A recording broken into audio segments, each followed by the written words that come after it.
Hello, everybody, to the heart, mind, and the soul. God is love.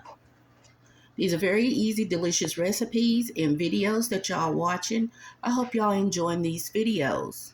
We have well over 1,300 videos for y'all to choose from. And don't forget to subscribe, like, and share, and give me a thumbs up too as well. Comments are welcome. We're going to finish this off. This is a part two, I guess you can say, on this dish. We have a two-in-one. We have a Alfredo chicken, and we have a red sauce chicken. And Alfredo sauce, what the ingredients that I used was heavy cream, white wine, salt and pepper. Be careful, chicken broth, Parmesan cheese. You can buy it fresh and grate it. It's up to you.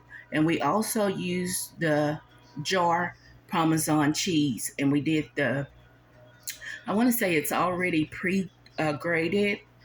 And we use that to put in here. We also use white wine and our veggies that we put in. It was our red pepper, garlic, and onion diced. You can dice it to your size and liking, okay? And we're going to finish this dish off with some grated Parmesan cheese. I am so sorry about that. I didn't let y'all see that. And we have some sliced green onions and some more red